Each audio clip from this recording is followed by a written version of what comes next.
सुप्रभात प्यारे बच्चों, कैसे हैं आप सभी। मुझे आशा है कि आप सभी को मेरे साथ व्याकरण पढ़कर बहुत अच्छा लग रहा होगा। सारे पाठ अच्छे से समझ में आ रहे हैं ना, और साथ ही साथ अभ्यास के प्रश्नों को भी करते जाइए। ठीक है, आइए अब शुरू होती है आपकी ये कक्षा। आज मैं फिर से आपके लिए लेकर आई हूँ एक नया पाठ 3, जिसका नाम है शब्द विचार यानी कि एटाइमोलॉजी। चलिए आइए शुरू करते हैं। बच्चों सबसे पहले यहाँ पे देखो क्या लिखा है, चित्रों को देखो और समझो। बच्चों पहले चित्र में लिखा है लड़की। लड़की यानी कि ल जमा अ जमा ड जमा अ जमा क जमा ई, तो यह है लड़की। इसी प्रकार पाठशाला है, फिर पुस्तक है। ठीक है, यहाँ वर्णों के समूह यानी कि सभी समूह एक सार्थक अर्थ दे रहे हैं। ये सभी शब्द है क्योंकि इनका अर्थ आपको समझ में आ रहा है। लड़की आपको पता है, पाठशाला आपको पता है, पुस्तक भी पता है ना। देखिए अब इसकी परिभाषा, वर्णों का व्यवस्थित समूह जिसका एक निश्चित अर्थ हो शब्द कहलाता है। ठीक है ना बच्चों, बस अर्थ होना चाहिए। अब इसके बाद शब्दों का वर्गीकरण यानी कि क्लासिफिकेशन ऑफ वर्ड्स। ठीक है, हिंदी में शब्दों का वर्गीकरण 4 आधारों पर किया गया है। बच्चों पहला है उत्पत्ति के आधार पर। ठीक है, उत्पत्ति के आधार पर शब्द 4 प्रकार के होते हैं बच्चों। पहला है तत्सम शब्द, फिर है तद्भव शब्द, फिर है देशज शब्द, और फिर है बच्चों विदेशी शब्द। ठीक है, आओ अब एक एक करके नहीं पढ़ेंगे बच्चों। पहला तत्सम शब्द, देखिए संस्कृत भाषा के वे शब्द बच्चों जो कि यहाँ पे देखो हिंदी में वैसे के वैसे ही प्रयोग में लाए जाते हैं बिना किसी परिवर्तन के, उन्हें तत्सम शब्द कहते हैं। जैसे कि बच्चों सूर्य, घृत, ग्रह, कार्य, अग्नि, पुष्प, शिक्षक। ठीक है, अब आते हैं तद्भव शब्द। तो ये बच्चों देखो इनमें परिवर्तन है। ठीक है, संस्कृत के ये वो शब्द जिनमें हिंदी में जब हम प्रयोग करते हैं तो कुछ परिवर्तन आता है, इन्हें कहते हैं तद्भव। जैसे कि सूरज, घी, घर, है ना, काम, आग, फूल। ठीक है, आइए अब देखो कुछ तत्सम और तद्भव शब्दों को पढ़ लेते हैं बच्चों। तत्सम है रात्रि, इसका तद्भव हो जाएगा रात।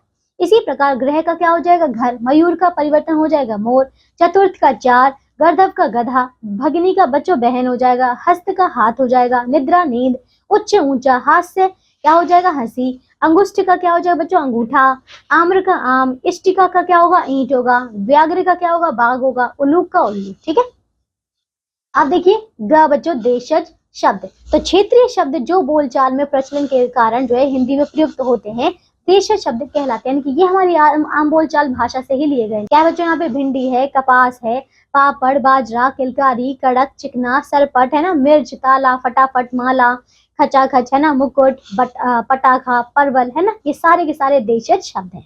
अब आते हैं घ बच्चों विदेशी शब्द।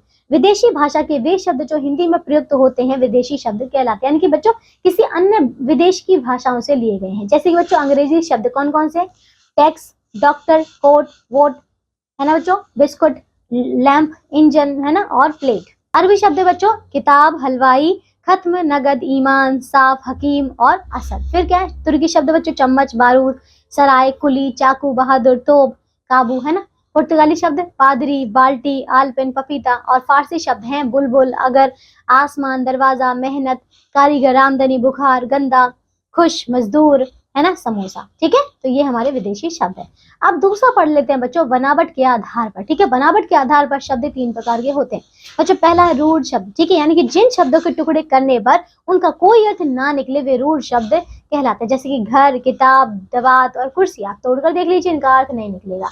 इसी प्रकार बच्चों अब क्या है ख, देखिए यौगिक शब्द। जो देखो 2 शब्दों के योग से बने शब्द यौगिक शब्द कहलाते हैं। जैसे कि विद्या जमा आल तो क्या बनेगा विद्यालय, रंग जमा मंच तो बनेगा रंगमंच, इसी प्रकार सेना जमा पति तो सेनापति। ठीक है, इनको हम तोड़ेंगे तब भी इनका अर्थ निकलेगा। अब ग आता है योग रूढ़ शब्द। देखो जो शब्द 2 या 2 से अधिक शब्दों के मेल से बने हों और उनके विशेष अर्थ निकले वे योग रूढ़ शब्द कहलाते हैं। जैसे बच्चों पीत जमा अंबर तो पीताम्बर यानी कि भगवान विष्णु, दश जमा आनन यानी कि दशानन यानी कि बच्चों कौन रावण। ठीक है, यानी कि विशेष अर्थ दे रहे हैं ये, है ना। अब आता है तीसरा प्रयोग के आधार पर, है ना। प्रयोग के आधार पर शब्द 2 प्रकार के होते हैं बच्चों। पहला है विकारी शब्द। ठीक है, तो जिन शब्दों के रूप में लिंग, वचन, कारक, काल के अनुसार बच्चों विकार यानी कि परिवर्तन आ जाता है उन्हें विकारी शब्द कहते हैं। और ये 4 प्रकार के होते हैं। कौन कौन से बच्चों, पहला है बच्चों संज्ञा, जैसे कि लड़का, लड़के, लड़कों, लड़की।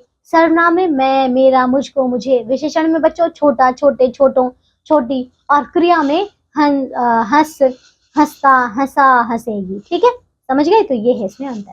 अब देखिए बच्चों ख अविकारी शब्द। लिंग, वचन, पुरुष, कारक आदि के कारण जो है बच्चों मतलब इनके आधार पर अगर कोई भी बदलाव नहीं आता है, कोई भी विकार नहीं आता है, तो ये होते हैं हमारे अविकारी शब्द। जैसे कि और, एवं, तथा, हाय, तेज, धीरे धीरे। ठीक है, अच्छा कुछ क्रिया विशेषण। अभी ये बच्चों ये भी कितने प्रकार के हैं, 4 प्रकार के होते हैं। तो ये होते हैं, सबसे पहले आता है क्रिया विशेषण। यह तेज, धीरे धीरे, अचानक, बाहर। फिर संबंध बोधक जैसे कि के ऊपर, के नीचे, के बाहर, के अंदर। फिर समुच्चय बोधक बच्चों तो ये और है, मगर, तथा, लेकिन और विस्मयादि बोधक बच्चों ये है वाह, क्या बच्चों, वाह और आह, फिर शाबाश और छी। ठीक है, समझ गए। आइए अब देखिए बच्चों, चौथा है अर्थ के आधार पर। अर्थ के आधार पर शब्द दो प्रकार के होते हैं बच्चों, सार्थक शब्द और निरर्थक शब्द। अच्छा, सार्थक शब्द क्या होते हैं? जिस वर्ण समूह का स्पष्ट रूप में कोई अर्थ निकले उसे सार्थक शब्द कहते हैं, जैसे कि लड़का, पेड़, भोजन, क्योंकि इनका आपको अर्थ समझ में आ रहा है। अब देखिए इसमें बच्चों यहाँ पे कितने, ये 6 प्रकार के होते हैं। ठीक है, पहला आता है पर्यायवाची शब्द। समान अर्थ बताने वाले शब्द बच्चों पर्यायवाची या फिर समानार्थी शब्द कहलाते हैं, जैसे कि सूर्य, सूर्य का बच्चों सूरज, रवि, दिनकर, दिवाकर, भास्कर, आदित्य आदि। ठीक है, देख रहे हैं आप एक ही चीज के कितने सारे नाम है।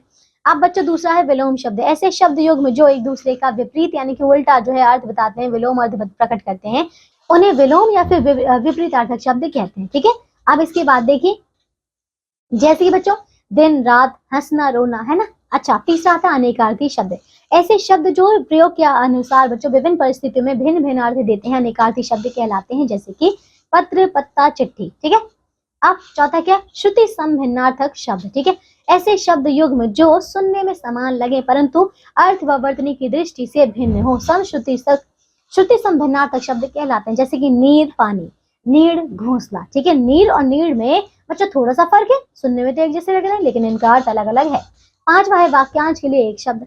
ऐसे शब्द जिनसे अनेक शब्दों या वाक्यांशों का भाव छिपा होता है और उनका पूर्ण अर्थ जो है स्पष्ट करते हो, है ना, जो वाक्यांशों के लिए एक शब्द कहलाते हैं, यानी कि जो बच्चों को पढ़ाता हो उसको हम क्या कहेंगे बच्चों, शिक्षक कहेंगे, है ना। अब आता है छठा बच्चों ध्वनि बोधक शब्द। ठीक है, देखिए ऐसे शब्द जिनसे किसी निश्चित वस्तु या प्राणी से संबंधित ध्वनि का बोध हो ध्वनि बोधक शब्द कहलाते हैं, जैसे कि म्याऊ म्याऊ बिल्ली, फड़ पंख। ठीक है, अब आते हैं बच्चों हमारा इसका निरर्थक शब्द। ठीक है, अब आता है बच्चों हमारा निरर्थक शब्द। देखो जो शब्द स्वतंत्र रूप से किसी अर्थ का बोध नहीं कराते उन्हें निरर्थक शब्द कहते हैं, जैसे कि देखो अब ऐसे शब्द प्रायः सार्थक शब्दों के साथ प्रयोग होते हैं, जैसे बच्चों देखिए शब्द योग में क्या है, चाय, वाय, इसमें चाय सार्थक है और वाय निरर्थक है। रोटी, वोटी, रोटी सार्थक है और वोटी क्या निरर्थक है। पानी, वानी, बच्चों पानी इसमें सार्थक है जबकि वानी निरर्थक है। ठीक है, अब देखिए बच्चों रूढ़ शब्द यानी कि कन्वेंशनल वर्ड्स। ठीक है, फिर क्या यौगिक शब्द यानी कि कंबाइंड वर्ड्स, फिर है यौगरूढ़ शब्द यानी कि कंपाउंड कन्वेंशनल वर्ड्स। ठीक है, तो ये था बच्चों हमारा पाठ पूरा हो गया। आइए अब दोहराते हैं जो भी हमने इस पाठ से सीखा, आओ दोहराएं। शब्द विचारों में शब्द की रचना, उत्पत्ति तथा भेद पर विचार किया जाता है।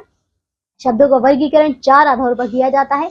प्रयोग के आधार पर शब्द 2 प्रकार के होते हैं, विकारी और अविकारी शब्द। ठीक है बच्चों, तो ये था हमारा पाठ पूरा हो गया। अब हम मिलेंगे अगली कक्षा में एक नए पाठ के साथ। तब तक के लिए आप सभी बच्चे इस पाठ को एक बार फिर से दोहराइए, अभ्यास के प्रश्नों को भी पूरा कीजिए और अपना ध्यान रखिएगा। बाय।